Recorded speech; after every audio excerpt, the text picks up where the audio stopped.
High guys, सबैजना सन्चै हुनुहुन्छ होला। तर मेरो मोबाइल त मैले भ्लग बनाउने बेलामा नोटिस गरेँ होइन, मेरो फोन त धेरै फुटिसकेको रहेछ। नानीले धेरै फुटाइसकेको रहेछ, अहिले पो नोटिस गरेँ। अनि मलाई चाहिँ यत्तिकै बसिरहेको थिएँ, फोन हेरिरहेको थिएँ। अनि मैले झ्याप्पै मनिष भाइको भ्लग हेरेँ कि, अनि उनको भ्लग हेरेपछि चाहिँ मलाई पनि क्या जोस चढ्यो फोन भ्लग बनाउनलाई होइन। अनि रुम चाहिँ त्यस्तै छ, मेरो छोरी पुरा फुत्रुक फुत्रुक गरिरहेको छ यता, उसको चाहिँ पारा यस्तै हुन्छ। अनि मलाई चाहिँ कस्तो भोक लागिरहेको छ, किथाम भइरहेछ। अनि ठ्याक्क मैले चाहिँ यो सुप्याम भेटेँ कि, अनि यो चाहिँ मलाई भोक पनि लागिरहेको छ। अनि फेरि मलाई कस्तो मनपर्ने तरिकाले राम्रोसँग बनाएर खानु मन लाग्छ कि, अलि हेल्दी तरिकाले। अनि फेरि के सोचिरहेको छु, अब बनाउनु नै छ भनेपछि अब नानीको ड्याडी चाहिँ ड्युटीमा हुनुहुन्छ, अनि उहाँलाई पनि खुवाऊँ कि जस्तो नि भइरहेछ। अनि मैले चाहिँ कल गरेँ होइन, अनि कल गरेपछि चाहिँ थाहा भयो कि उहाँलाई चाहिँ टन्नै टाइम लाग्ने रहेछ कि। त्यही भएर चाहिँ म छिटो बनाइहाल्छु, मेरो फोनको स्टोरेज नै कम छ। त्यही माथि छोरीले फुटाइदिएको पनि मैले भर्खर देखेँ, अनि त्यही भएर चाहिँ म छिटो बनाइहाल्छु। मेरो छोरी चाहिँ यस्तो गरेर खाइ सुरु गर्ने होला। यता हेर्नु मेरो छोरीको काम, खाएको बदाम अघि भर्खर बदाम खाएको, अनि उसले चाहिँ पुरा मैले डस्टबिनमा फालेको चाहिँ पुरा पोखेँ होइन। यस्तो के भन्ने, मैले चाहिँ धेरै पछि भ्लग बनाउनु लाग्यो कि, मैले चाहिँ अहिले शान्तिमा अनलाइन बिजनेस गरिरहेको छु नि त। अनि त्यही भएर म यताउतामै बिजी थिएँ, त्यही भएर मैले चाहिँ धेरै दिनपछि लगभग 1 मन्थपछि नै मैले यो भ्लग हाल्दैछु। अनि छोरी चाहिँ यस्तो हेर्न सक्नुहुन्छ, मैले चाहिँ मेरो सानोतिनो अनलाइन बिजनेस चाहिँ मेरो सानो रुमबाट सुरु गरेको छु होइन। अनि अब भ्लग पनि कन्टिन्यू गर्ने भनेर पनि सोचिरहेको छु। सो स्टोरेज पनि छैन, त्यही माथि फोनको यो क्यामेराको हालत मेरो छोरीले मैले भर्खर नोटिस गरेँ हो। ठिकै छ, अब म चाहिँ यो बनाउनलाई उ गर्छु होइन, के हो यो सबै रेडी गर्छु, अनि त्यसपछि हेर्दै गर्नु होला। त्यसपछि देखाउँछु नि बाँकी। त्यसमा मेरो चाहिँ यहाँ यो के भन्छ साग गाजरहरू यताउता बोइल हुँदैछ होइन। अनि त्यसपछि चाहिँ ला मसँग त के भन्छ त्यसलाई, पितो भन्छ है। मटर पनि त छ नि त, यो पनि त हालिदिन्छु नि त, के हुन्छ र होइन। 3टा हाल्छु। अनि मलाई चाहिँ कस्तो मेरो बुढाको याद आयो कि, के भन्छ अरे उहाँलाई पनि हिजो चाहिँ उहाँले मलाई यस्तो राम्रो खालको राम्रो बनाएर खुवाउनु भएको थियो नि त। अनि आज चाहिँ म उहाँलाई राम्रो बनाएर खुवाउँछु भनेर सोचिरहेको थिएँ, तर के भयो मैले कल नै गरेँ, अनि फोन बिजी के टाइम नै हुँदैन उहाँलाई चाहिँ। अनि मेरो छोरी चाहिँ क्याप्सिकम लिएर डुलिरहेको हिँडिरहेछ। बैसु बाबु ठुलै भइसक्यो त मेरो छोरी त होइन, मम्माको साथी भएको छ। अनि सो गाइज, अनि मैले चाहिँ भर्खर अनलाइन बिजनेस स्टार्ट गरेको होइन। अनि अब बच्चासँग अब ठिकै छ, भइरहेछ, बिस्तारै ग्रो होला, राम्रो होला भन्ने आश छ। अब अहिलेसम्म पनि राम्रै भइरहेछ। जसले मलाई यति सपोर्ट गरिदिनु भएको छ, यति धेरै माया देखाइदिनु भएको छ, उहाँलाई चाहिँ म एकदम कि मनैदेखि थ्याङ्क यू भन्न चाहन्छु होइन। किनकि मैले त एउटा आफ्नो बच्चालाई होइन 24 आवर्स टाइम दिएर उसलाई नछोडेर उसैसँग भएर स्टार्ट गरेको नि त। अब मलाई चाहिँ धेरै होइन, त्यही 50-60ले पनि इनफ हुन्छ कि, मैले धेरै त्यो प्रफिट खाने भनेर सोचेर गरेको पनि होइन। मैले आफ्नो बच्चालाई टाइम दिइरहेको छु, अनि स्टोरको रेन्ट तिर्न परिरहेन, यताउता ठिकै छ, भइरहेछ। अब धेरै एकैपटक धेरै आश गरेर पनि भएन, भइरहेछ। त्यो अगाडि पनि राम्रै होस् भन्ने आश छ। अनि त्यही हो, अरू के भन्नु, यस्तै छ। अब ढोका खोल्यो भने चाहिँ मेरो छोरी बाहिर निस्किन्छ, त्यही भएर चाहिँ मैले ढोका लक गरेरै सबै बनाउनु पर्छ होइन। मैले चाहिँ मेरो नानीले अघि नै नास्ता खुवाएको, आज चाहिँ उसले नास्तामा सुजी खाएको। अनि यो पाक्यो कि पाकेन हो, ल हेरिदिनुहोस् त एकछिन, पाक्यो कि पाकेन भनिदिनु त।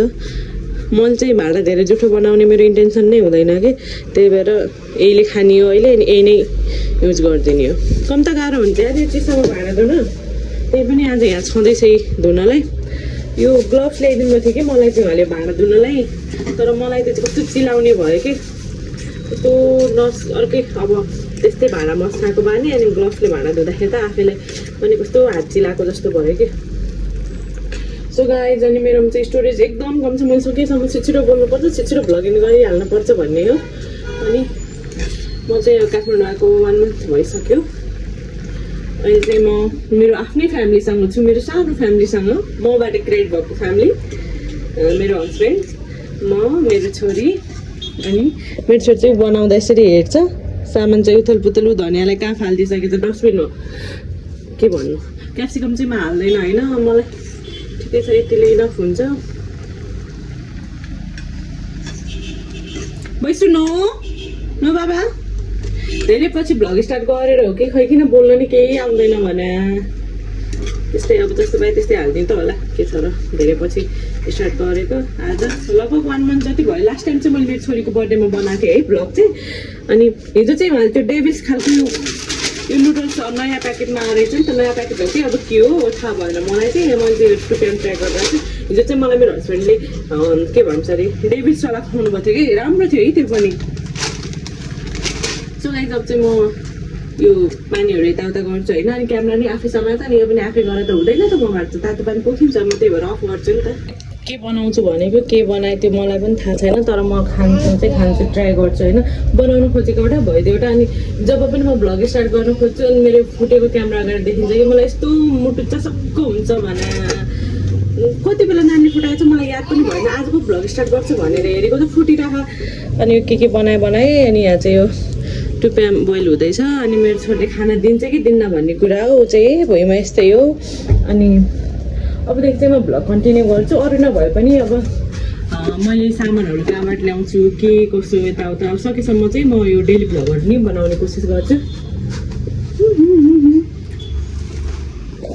क्याप्सिकमको फ्यान मेरो ब्याक क्यामेरा फुटेर चाहिँ मेरो क्यामेरा क्वालिटी त्यस्तै भइरहेको थियो होइन।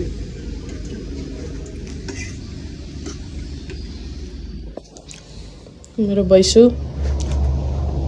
मेरो रुम चाहिँ जति मिलाए पनि त्यस्तै हो। छोरीले एकछिन सफा राख्न दिने होइन, यो बच्चा बच्चीहरूलाई त सफा भन्ने कुरा मनै पर्दैन कि ऊ बेला है अरूको आफ्नो बच्चा बच्ची नहुँदा चाहिँ अरूको बच्चा बच्ची देखेर कस्तो गरेका हुन् भन्ने खालको हुन्छ नि त अलिकति। के चाहिँ कस्तो चाहिँ बानी गराएका हुन्, के चाहिँ बानी बिगारेका हुन्, बच्चाले नि आफै गर्छ र प्यारेन्ट्सले गर्न दिए त हो नि भन्ने खालको फिल हुन्थ्यो। अहिले चाहिँ मलाई मेरो छोरीले सबै निकालेको छ है, त्यो अरूलाई भनेको खालको यताउता सबै पुरा गरेछ। नाच्यो बैसु नाच्यो, गोलु बाबु नाच्यो। मेरो छोरी चाहिँ घुमी नाचिदिन्छ भने डान्सर बनाउने हो कि छोरीलाई। बैसु तिमी डान्सर बन्ने हो होइन? हो होइन?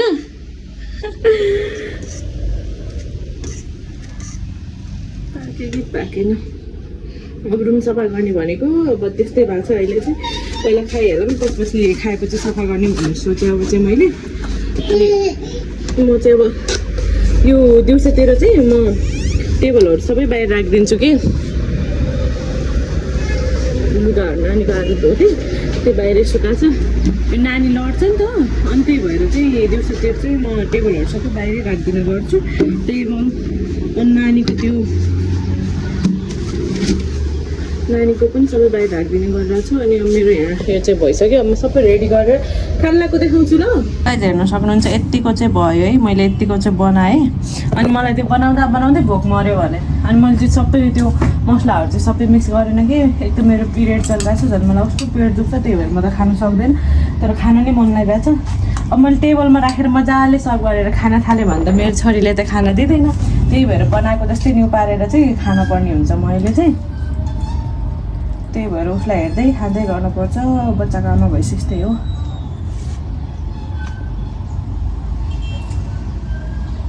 यस्तो बनाउनु खोजे जस्तो त भएन, उसमा अन्डा नि मिक्स गर्ने भने चाहिँ फेरि मैले आज बिहान अन्डा खाएको यताउता मलाई मनै लागेन कि, बनाउनु खोजे जस्तो त भएन, त्यही पनि ठिकै छ, भएकै छ। अब त बच्चाको आमा भएपछि त भएकै छ, चलिरहेकै छ भनेर कम्प्रोमाइज गरेर अगाडि बढिदिनु पर्ने रहेछ।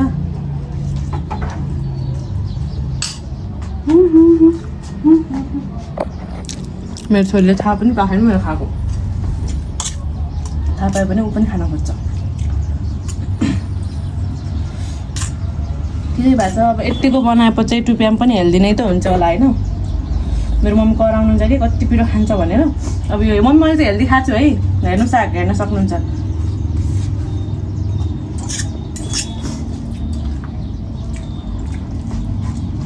छोरी हेर्दै खाने।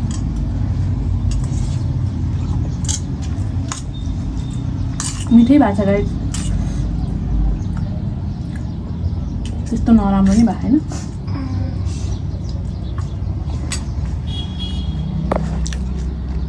बिजी छौ थाहा पाएन मैले खाएको, एकैचोटि धेरै धेरै खानुपर्छ कि, नत्र भने फेरि छोरीको मुडलाई त हो। एकछिन मलाई भोक भनिदियो भनेपछि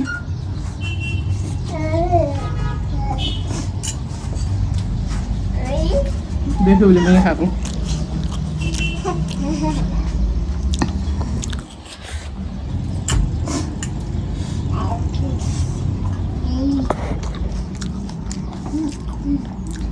बिजी छौ एकदम।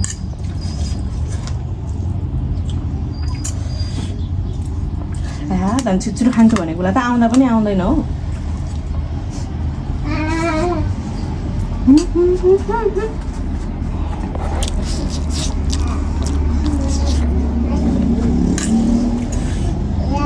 बच्चासँग 2टा रुम खोजेको धौधो एउटा रुम पायो त्यही पनि चलिरहेकै छ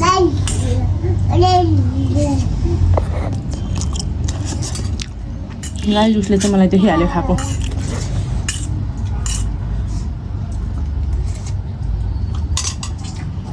बच्चा भए सिकेको बसेर के को मिलाएर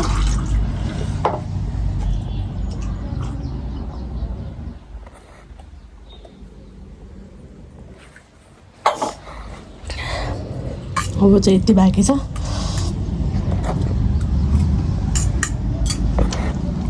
कहाँ गयो म सरी अन्त पुगिसक्यो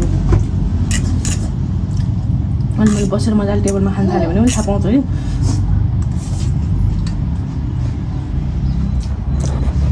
टमाटर यति महँगो छ त्यही माथि मेरो छोरीले किचेरै फालिदिन्छ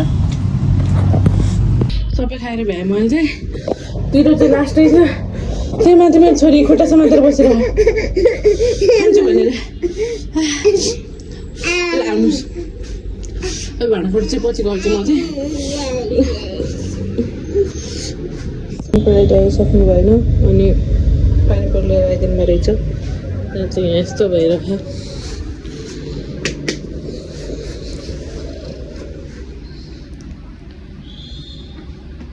No.